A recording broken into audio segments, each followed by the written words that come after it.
climbs $3.70 at $610.50 per ton, and the May contract adds $4 at $620.40 per ton. Support for canola is coming from increases in the Chicago soy complex and European rapeseed, but Malaysian palm oil is mixed. Slight declines in crude oil are weighing on vegetable oil values. Tighter Canadian canola supplies and the need to ration demand continue to underpin values. The Canadian Grain Commission reports canola exports for the week ending January 12th are 203,000 tons, higher than those last week. Domestic use is higher as well at 215,000 tons. Canola fell sharply on Thursday after it was excluded from the interim rules on United States biofuel guidelines.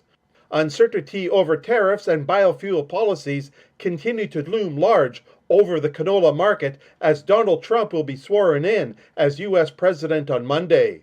The Canadian dollar is virtually unchanged on Friday morning, with the loonie at 69.48 U.S. cents. Reports say China is switching from buying U.S. soybeans to Brazil soybeans on the assumption Trump will impose tariffs. AgroConsult places the Brazil soybean harvest at 172.4 million tons and the Brazil corn harvest at 133.8 million tons. The South American Weather Outlook says there's rain for Argentina over the weekend, while southern Brazil is to get rain in the coming 10 days. Rounding off prices at the Chicago Board of Trade, soybean futures are higher on Friday morning. The March contract gains 10 cents at $10.29 per bushel. March soy oil bumps up less than 1/10 of a cent at 45.08 cents per pound. March soy meal adds $2.90 at $297.30 per short ton. Also in Chicago, March corn rises 6 cents at $4.81 per bushel. March oats are up a nickel at $3.55.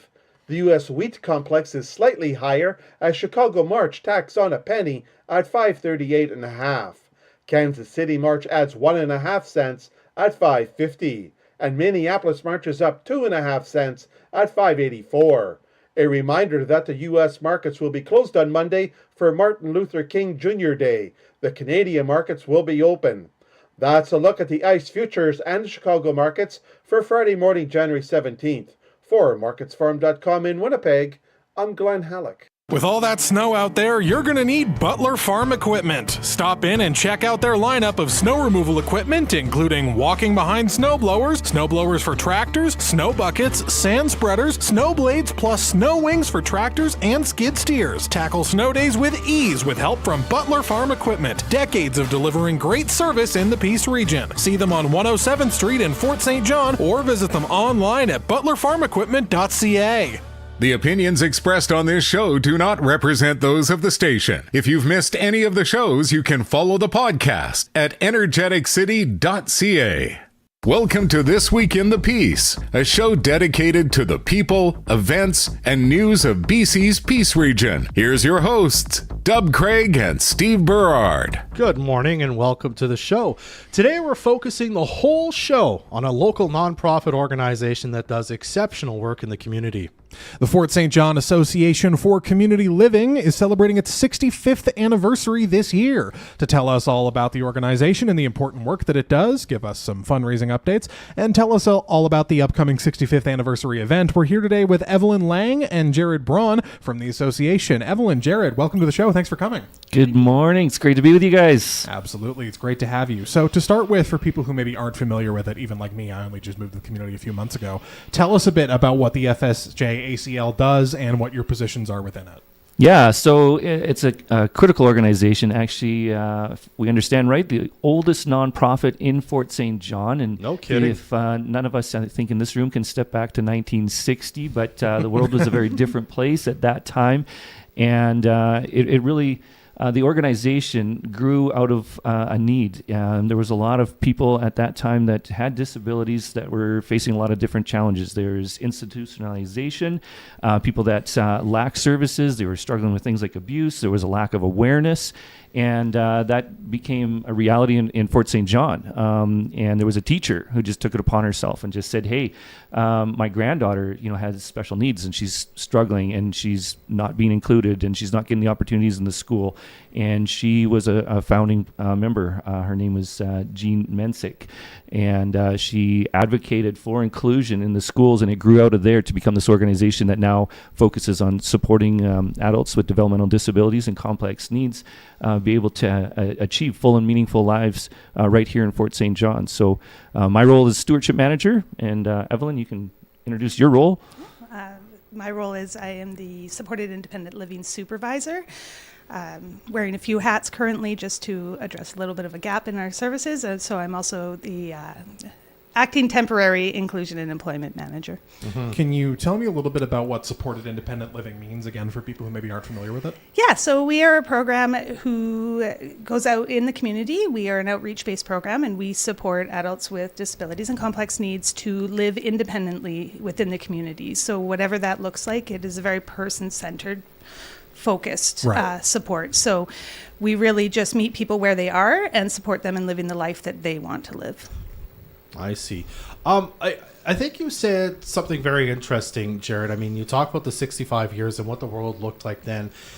It's interesting to me that it seems like there's still people facing very similar challenges even today in Fort St. John with sort of accessibility in terms of things, right? So you're continuing to kind of, that's a big part of what the association does. Yeah. Living independently and even getting around town, advocating for ramps and these sort of things that make everyone's lives easier to kind of deal with. It's been fascinating. So as part of my job and as we're coming into this year, I mean, it's exciting to celebrate 65 years and we're planning to do a lot of things. So, the events that we're promoting right now is next Thursday, January 23rd, we're doing an open house at our new office on 104th Ave, right across from Save On Foods there.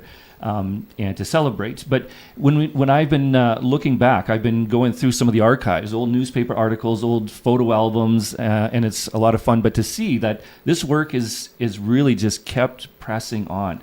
I look back and I've been around for a while. I remember old Mayor Steve Thorlickson, and there's a picture of him in a wheelchair, going across 100th, and he was testing out what does this community look like for accessibility, and the reality is it's always going to have to be going that way because I mean, there's whole neighborhoods that don't have sidewalks in parts, like sections of the street in Fort St. John, right? So. Yeah, it's awareness. What does it look like so that everybody has the same opportunity to thrive and enjoy all the experiences that our community has to offer in an equal, in an inclusive way, regardless of life circumstances and challenges that are there. And so, our staff, the people that work at the association, that they're just so committed. I mean, it's grown over the years. Talk about it starting in the classroom in school. We're now serving over 120 individuals, got 90 employees. We're spread out around the community in a number of different homes that we operate. And, as we'll talk about, a whole new building, or not a new building, but a whole new renovation and community center project. So, the work is endless, but rewarding at the same time. Absolutely. Yeah, for sure. Talking a little bit, you mentioned going back through the archives, looking at all the stuff, the history of the organization. There was one story that you mentioned when we were organizing this that you really wanted to share about someone named Doug Orr. Can you tell me a little bit about that, who he is, who he was, and why that's important to the organization? Yeah, so this guy named Doug, he was living in an institution-type facility down in the Lower Mainland, had been in there since he was like 14 years old, and his sister recognized, for him to really thrive and be able to experience all life had to offer, he should be in community, he should be close to family, which was here at Fort St. John. And so they advocated and they worked with the association to get him up here, and he was able to move into his own home. He shared that home with his friend Jack, and that was in 1987. And they recognized, we need to have a home that's conducive to these guys, and so they worked with with Doug and Jack, and the association got a home that had accessible hallways. It had a garage for their van. A really neat part of it had a fireplace that they could sit and enjoy warmth on these cold northern days. The same that any of us would want in our home, right? And that's the beautiful thing of it. It's the opportunity for them to have the freedom of speech, the freedom of choice, the freedom of the opportunity to work. These guys get jobs. And that place is now called DJ's after Doug and Jack, and is one of the homes that we continue to operate here in Fort St. John, amongst others. And that's the thing. A lot of people in Fort St. John wouldn't necessarily know where these homes are, which is great. I don't know where your home is. I don't know where yours is. We're living in neighborhoods. We're part of the community, and that's the opportunity that many of the folks that we work with get to have. And Doug was a part of that. And so, we're excited to carry on telling more stories like Doug's. Yeah, for sure. And I mean, it occurs to me that you say, at the time they got a home for him, right? You say that, but that there's a lot of moving pieces to making that happen. Even if, as you say, like the association has homes now, there's still lots of sort of levers that have to be pulled to make some of these things happen. I don't know how much either of you can sort of speak to this, but maybe, you, Evelyn, tell me a bit about that. When somebody wants to live, the decision's made to live independently, some of the things that have to happen to make that happen. I mean, it's not just, we move them in next week, right? Right. Yeah. Yeah. So we have a few programs where they're more learning programs, right? So they would be apartments that maybe the association it's in our names, and people can move in there and they can work with our staff and they can learn all about what it means to live independently, how to budget your pay, how to maintain your apartment, and all of those marvelous things that we do in our day-to-day life. And that gives the people an opportunity to truly have an understanding, and then at which time we encourage them to fill out rental applications and look into finding a place that suits their needs and their desires. Of course, that we can find roadblocks with that, right? The housing crisis is a real thing. Yeah. And so I think that would probably be the biggest part of navigating. Everyone has the ability to learn the skills to live independently. This isn't, but to be able to find a place to live and a place that meets your needs and a place that you are comfortable in, I think is definitely the biggest moving part of our whole scenario and what the supported independent living looks like. I suppose even like sort of supports from the government and the community that you have to find and apply for and all, that's a big part of the job too as well, right? It is, yeah. And it's not always the easiest system to navigate. So it does require quite a bit of brain power and really creative thinking and ways to find the resources. And if they aren't there, how can we create the resources? How can we create partnerships within the community to all kind of work together? And I think that's a big part of the supported independent living program. It's been its own program. We've done this work for years, the agency, but supported independent living itself has been its own program now for just a year. And in that time, we have created so many partnerships with other community resources, and it's been a really beautiful thing to watch. So. Absolutely. Can you tell me a little bit, you mentioned Evelyn before the cameras came on, that you've been with the organization since 2018. Yes. In that time, walk me through sort of any changes that you've noticed in terms of it becoming easier or harder regarding helping people get into these assisted living situations or in the independent living situations you've been talking about. So when I started with the agency, I started as a support worker working in some of our supported homes. So I wasn't really involved in that side of things. How it got harder, or I don't know that it got harder. In fact, I think it may have gotten easier as the agency has grown, and like substantially. We've hired a lot more. Like our management and administration team has grown significantly, and what that's been able to do is support the people that are doing the direct support and looking for these things. Jordan, our CEO, is extremely passionate about housing. He has a very large background in housing, and so it's something that he's really passionate about. So with him coming on board and seeing the need as well, I think together as a team, things have gotten easier, and we are able to really pull some resources together and help people find housing that's affordable. Awesome. Yeah. We talked a little bit in terms of specific examples. We talked about Doug and Jack. Are there any more recent examples you guys can share of the ways you guys have been helping people? There's a lot. I think in recent times, I think the supported independent living program starting a year ago, one of our very first intakes into that program was a lot of work. It was a lot of collaboration with a lot of different resources. I won't go into details about the exact position they were in, but they were in a very difficult position. And through the work of CLBC and ourselves, we were able to find an area in one of our homes that wasn't being utilized. We were able to renovate that space into a bachelor pad type situation and be able to provide this person with housing that was so desperately needed. I think if we really look at basic human rights, housing should be top priority. Mm-hmm. Without housing, your life is very, very difficult. So we were able to provide that space for them to rent. And the minute that they moved into that place, their world changed. They started thriving. They, were really working on themselves, and they had the desire to work on themselves. And because of just simply providing a safe space to live, this person will be celebrating their 1 year sober. Awesome. And is getting the mental health help they deserve and they desperately wanted. And they are working hard on gaining their skills on how to live independently. They are now independently doing the majority of their housework, with very minimal prompting from staff, so much so that we've been able to pull back the amount of staffing hours that we've had and really watch this person thrive in the community. And it's been really incredible to watch. I think it's been a celebration amongst our whole team, agency-wide, with this person, and we will be having a pretty big party for their 1 year. That's so exciting.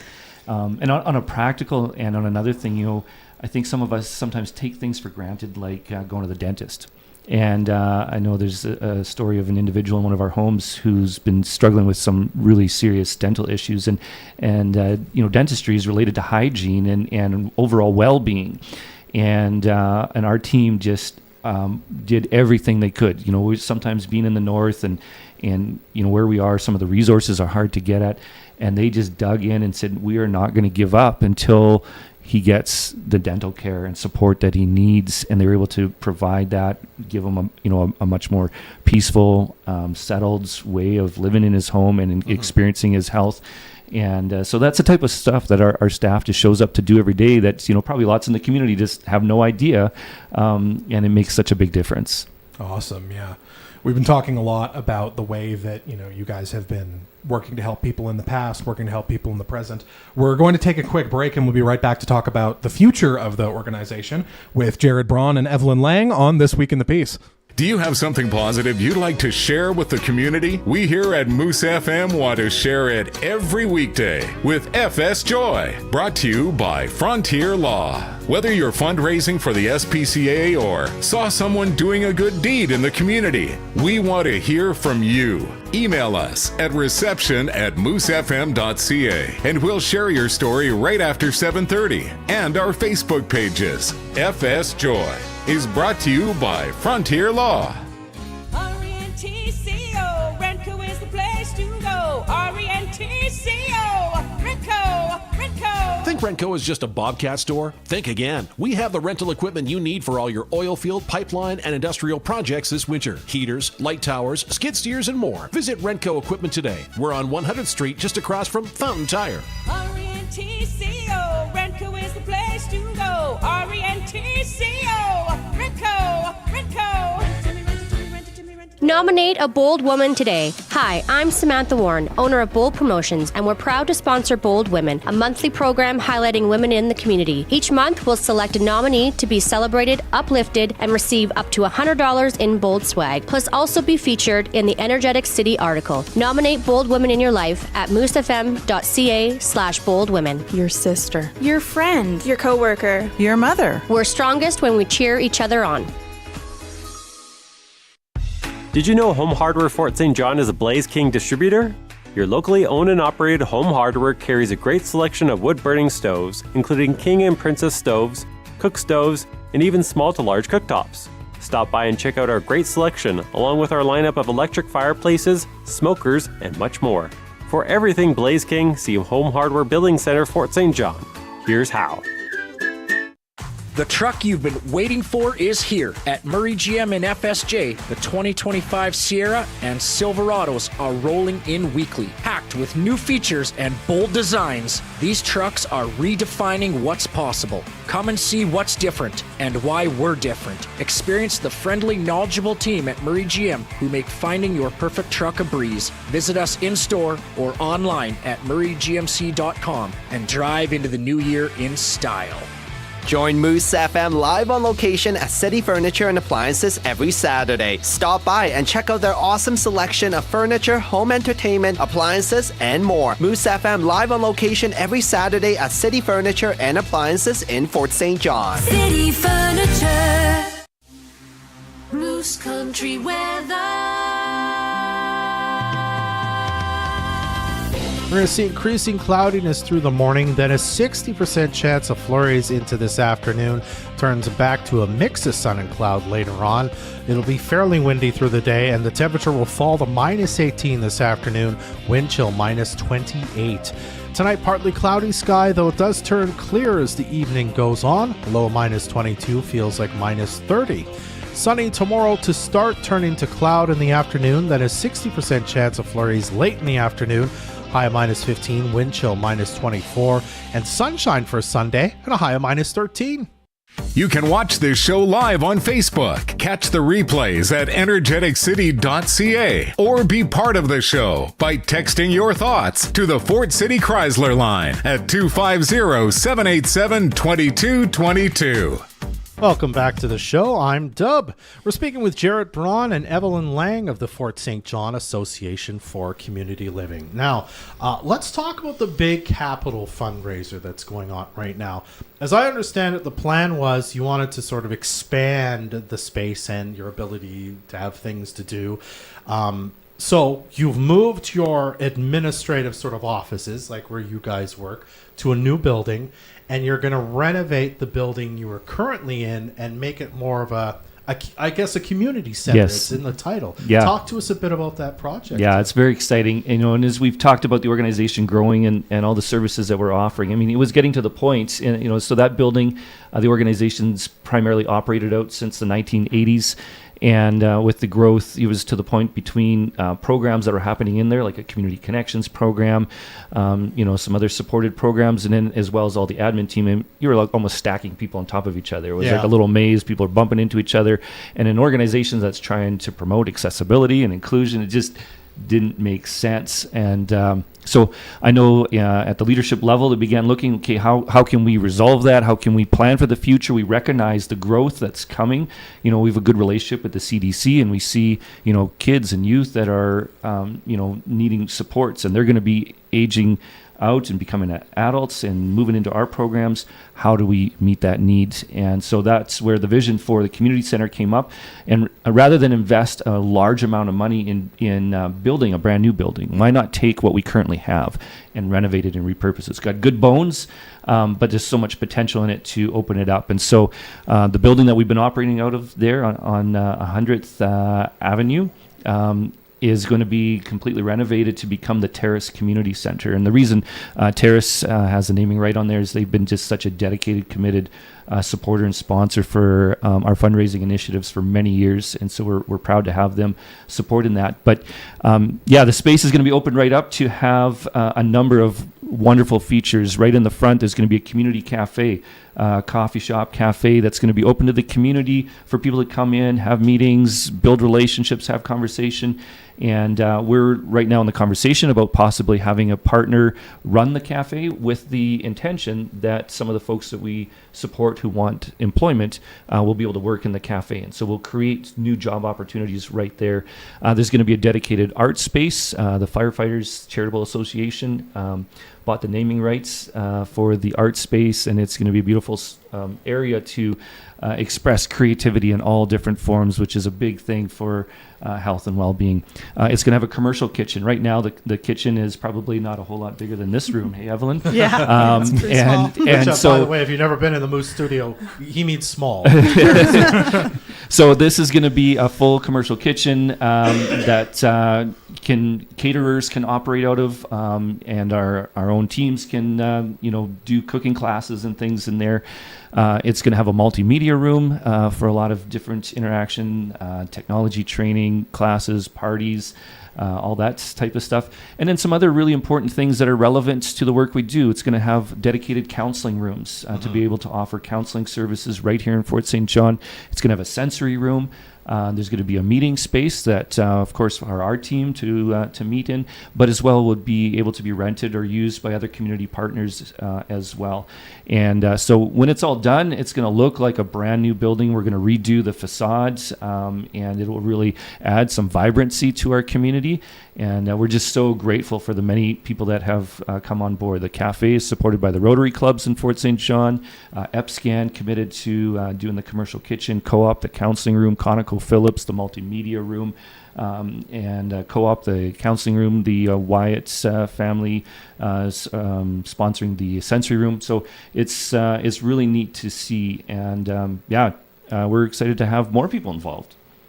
Can you guys tell us, again, this is because of a big fundraising campaign you guys have been working on this, how much are you trying to raise in total, and sort of where are you at in terms of that goal? Yeah, so the budget for the project is between $800,000 and $1 million to do the project. Yeah. To date, we're right in the range of $350,000. We've put out a number of applications for grants that we're looking forward to hearing back from. And with our fundraising goal, if we could raise another $50,000 to $100,000, and then hoping for the grants to come in, we should be able to get there. We're planning to start this project this spring, and so the end is near. And with that, I would love to share. We've got an exciting opportunity.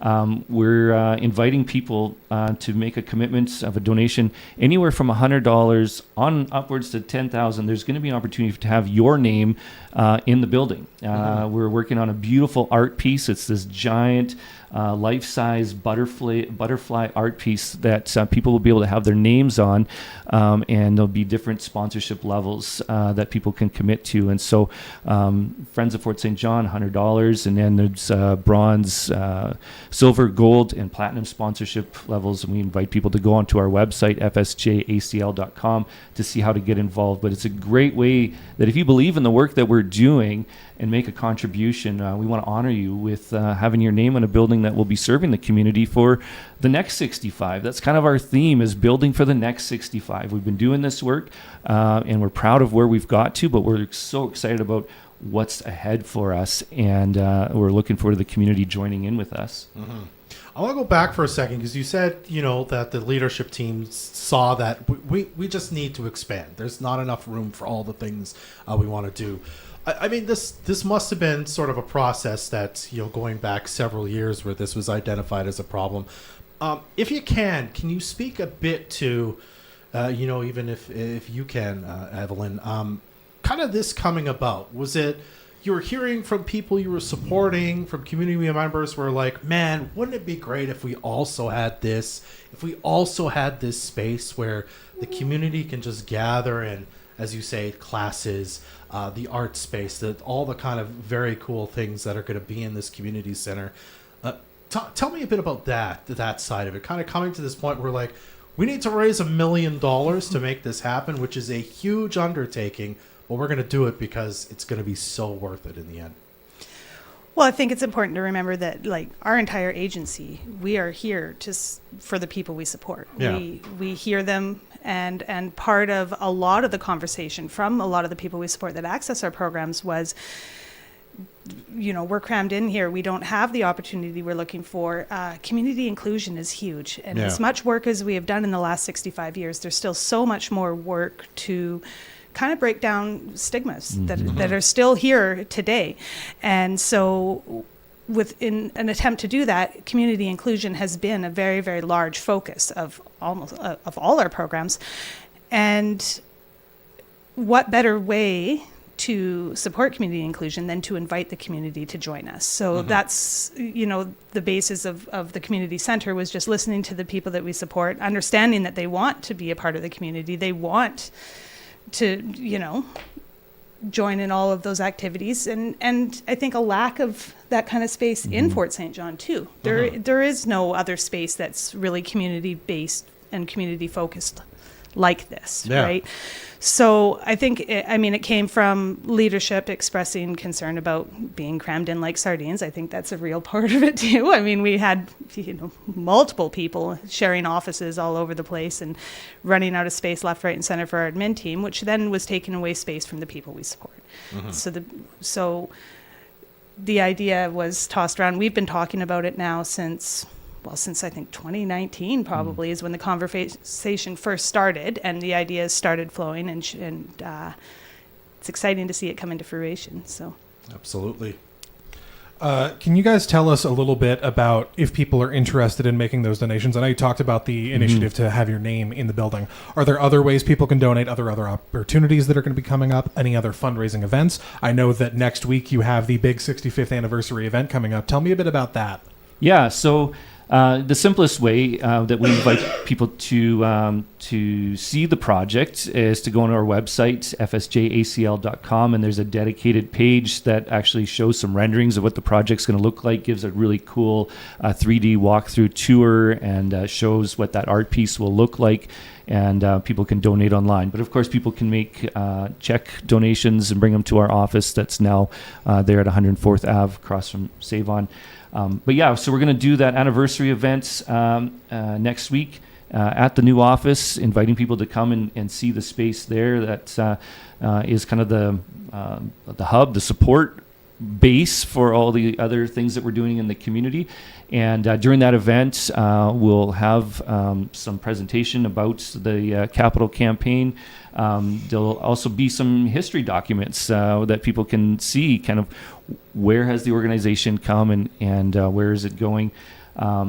There's a lot of different ways that people can even consider putting on their own fundraiser and direct the funds towards the capital campaign.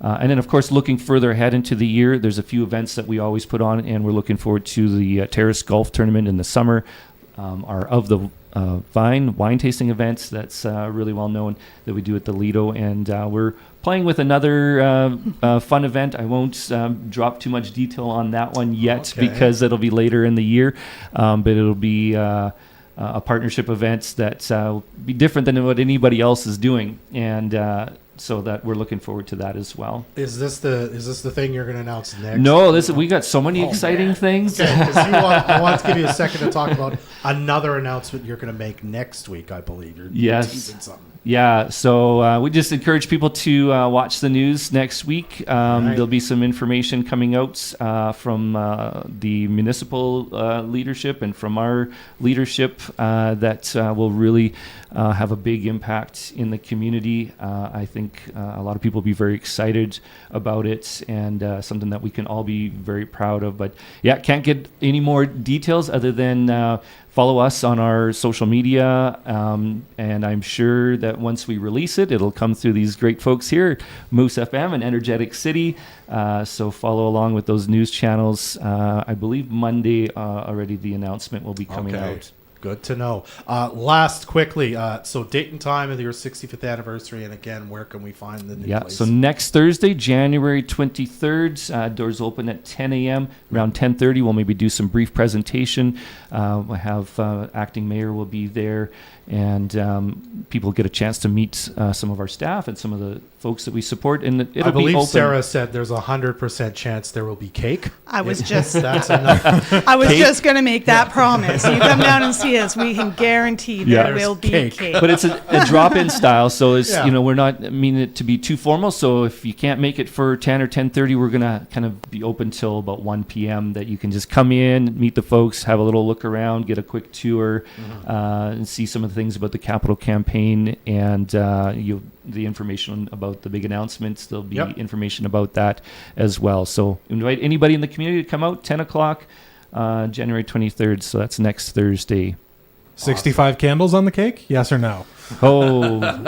We have some newly installed smoke detectors. I'm not sure that 65 candles would be and on that note, too, we will be doing a bigger event later in the year. That'll be a really big party. We're not sure where that, but So many exciting things. This is the pre-party. To yeah, this kind of is the warm-up.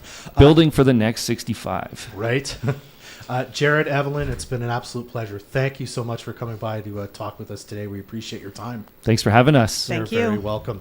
That's Jared Braun and Evelyn Laing of the Fort St. John Association for Community Living. Big thank you to them for coming in, and a big thank you to you for tuning in. You can listen to this show again by checking out the podcast at Energeticcity.ca/podcasts. We'll store this and future episodes of the show there as we make them.